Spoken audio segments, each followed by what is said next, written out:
BJP सांसद निशिकांत दुबे की धमकी पर भड़के संजय राउत, बताया दलाल, हो गया महाराष्ट्र में बड़ा बवाल। जी हां, महाराष्ट्र में मराठी भाषा को लेकर शुरू हुआ विवाद अब बढ़ता ही जा रहा है। भारतीय जनता पार्टी के सांसद निशिकांत दुबे ने हालिया बयान में शिवसेना यूबीटी प्रमुख ठाकरे पर और संजय राउत पर हमला बोलते हुए काफी तीखी प्रतिक्रिया दी थी और उस प्रतिक्रिया के बाद अब उद्धव ठाकरे ने भी विवादित टिप्पणी, यानी कि अब एक दूसरे को लेकर विवादित टिप्पणियां दोनों ही गुटों की तरफ से शुरू हो चुकी हैं। जहां पहले निशिकांत दुबे पहले ही उद्धव ठाकरे को बता चुके हैं लगड़ बग्गा, तो वहीं दूसरी तरफ आज संजय राउत ने प्रेस कॉन्फ्रेंस करके कहा है कि कौन है दुबे। मैं यहां हिंदी भाषा वाले नेताओं से अपील करता हूं कि वो दुबे के बयान की निंदा करें। उसके पास फर्जी डिग्री है और मैं तभी मानूंगा कि जो लोग दुबे के बयान को लेकर सवाल उठाएंगे और निंदा करेंगे कि वो महाराष्ट्र में रहने वाले हैं या महाराष्ट्र के नेता हैं। पहले तो ये बताओ कि ये दुबे कौन है और यहाँ हिंदी भाषी नेताओं से अपील करता हूँ कि वो निंदा करें। और इसी के साथ उन्होंने तमाम और बातें कही हैं। सुनिए क्या कुछ कह रहे हैं आज के प्रेस कॉन्फ्रेंस में संजय राउत और किस तरीके से निशिकांत दुबे का नाम सुनते ही भड़क गए संजय राउत। बात ऐसी है, ये दलाल है, निशिकांत दुबे दलाल है। आप पूछिए सुप्रिया सुळे को, ये एक दलाल है, ये दलाली करता है उद्योगपतियों की, ये कमीशन खोर है। मुंबई में भी उसकी दलाली चलती है। ये भारतीय जनता पार्टी के सब लोग हैं पाले हुए, ये उद्योगपतियों से फिरौती वसूलते हैं सब। उसकी डिग्री फेक है। ये जो सांसद महुआ मोहित्रा है ना, आप उसकी इंटरव्यू लीजिए। दिल्ली यूनिवर्सिटी की डिग्री, फेक डिग्री जो संसद में पेश करता है, वो हमें देश के बारे में, प्रांत के बारे में बोलता है। देखिए, एक तो सबसे पहली बात है, यहाँ मुंबई महाराष्ट्र में सालों साल से हमारे हिंदी भाई रहते हैं।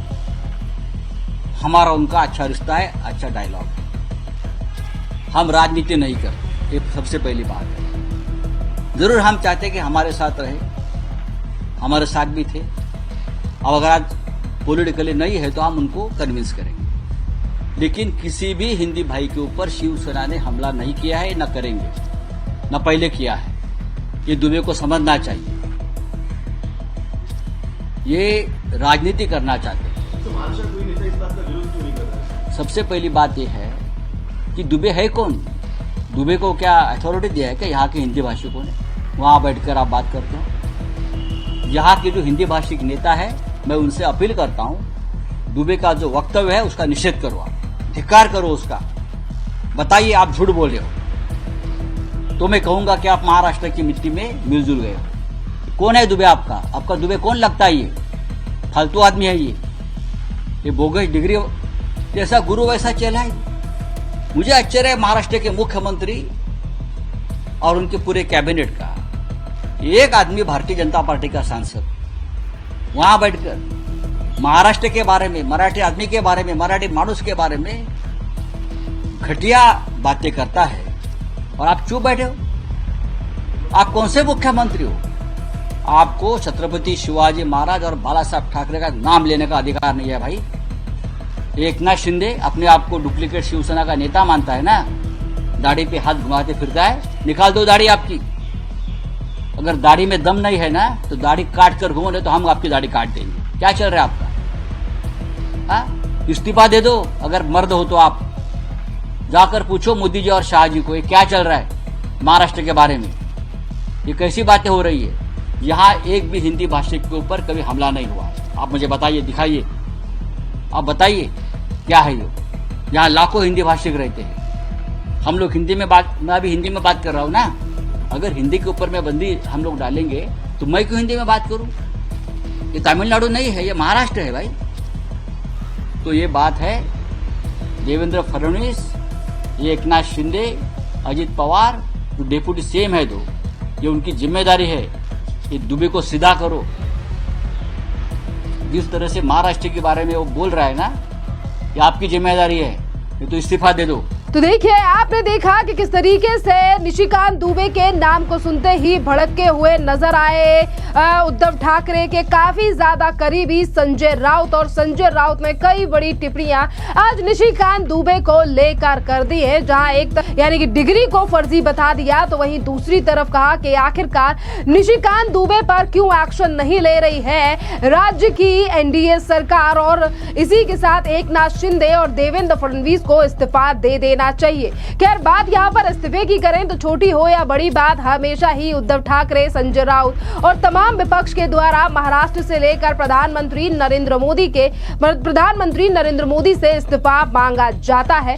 पर इसी के साथ अगर हम बात करें यहाँ महाराष्ट्र में हो रही राजनीति की, तो देखिए अब महाराष्ट्र में हिंदी और मराठी भाषा को लेकर हुआ विवाद लगातार बढ़ता जा रहा है। जिस तरीके से इसकी शुरुआत हुई थी एमएनएस पार्टी के कार्यकर्ताओं से, कि किस तरीके से एमएनएस के कार्यकर्ताओं ने एक गुजरात के व्यापारी को बी ऑन द रोड यानी कि बीच सड़क पर पीटना शुरू कर दिया, सिर्फ इसीलिए क्योंकि उसे मराठी भाषा नहीं बोलनी आती थी। और इस पूरे मामले के बाद अब देश में काफी ज्यादा एमएनएस और तमाम इन लोगों को लेकर गुस्सा है, रोष है, और लगातार सोशल मीडिया पर राज ठाकरे से भी कई तरीके के सवाल पूछे जा रहे हैं। बात यहाँ पर अगर भारतीय जनता पार्टी के सांसद निशिकांत दुबे की जाए, कल निशिकांत दुबे ने राज ठाकरे और उद्धव ठाकरे को लेकर जो बयान दिया, उन्होंने कहा कि किस तरीके से यही वो लोग हैं जो कि सिर्फ और सिर्फ वहां खाने कमाने गए लोगों के ऊपर अत्याचार कर रहे हैं, उन्हें पीट रहे हैं। अगर दम है तो जाओ, जो उर्दू बोल रहे हैं या फिर जो तमिल बोल रहे हैं उनके ऊपर भी इसी तरीके से हिंसा या मारपीट कर दिखाओ।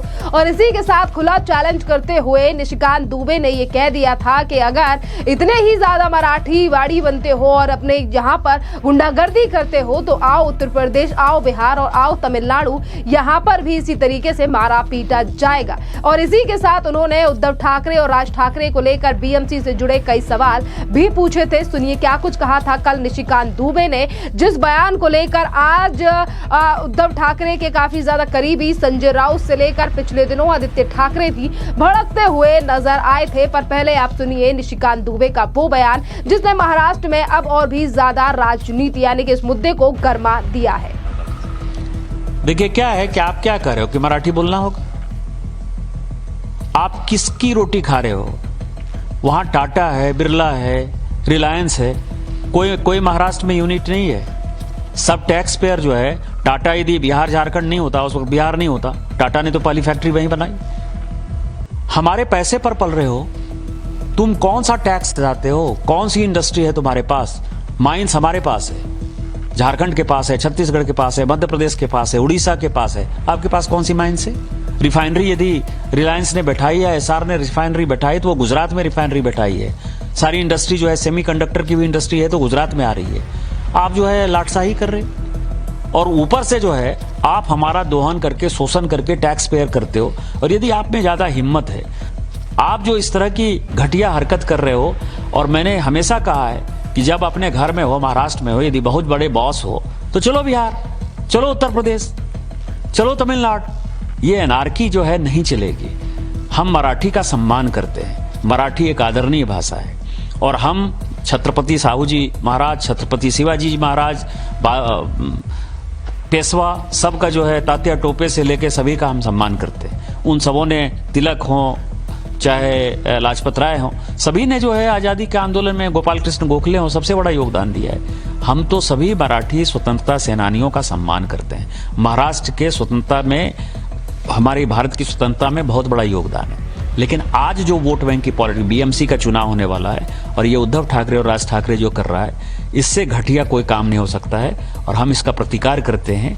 और यदि उनमें हिम्मत है, जो मैंने आपको कहा है, यदि उनमें हिम्मत है तो बगल में जो है माहिम इलाके में चले जाएं, और माहिम की दरगाह के सामने जो है, तो मैं मानूंगा कि वो सचमुच जो है बाला साहब ठाकरे जी के जो है वारिस हैं, और बाला साहब ठाकरे जी के सिद्धांतों पर चल रहे हैं। तो देखिए, निशिकांत दुबे का बयान आपने सुना और उस पर प्रतिक्रिया भी आपको हम पहले ही बता चुके हैं और हम आपको बता चुके हैं कि किस तरीके से संजय राउत की इस पूरे बयान को लेकर बौखलाहट सामने आई है, किस तरीके से वो निशिकांत दुबे को दलाल बता रहे हैं और तमाम तरीके की बातें उन्होंने निशिकांत दुबे को लेकर कही हैं। पर आपके लिए बता दें कि आज ये मुद्दा इतना ज्यादा महाराष्ट्र में गर्मा चुका है, जिसका प्रभाव सिर्फ महाराष्ट्र ही नहीं बल्कि उत्तर प्रदेश और बिहार से आने वाले बड़े बड़े उद्योगपति जो महाराष्ट्र में करोड़ों का टैक्स दे रहे हैं, आज उनकी भी लगातार प्रतिक्रियाएं सामने आ रही हैं और बहुत ऐसे भी लोग निकलकर सामने आए जिन्होंने सीधे तौर पर राज ठाकरे से लेकर उद्धव ठाकरे को चुनौती तक दे दी और कह दिया कि हम इतने साल से यहाँ पर रह रहे हैं पर हम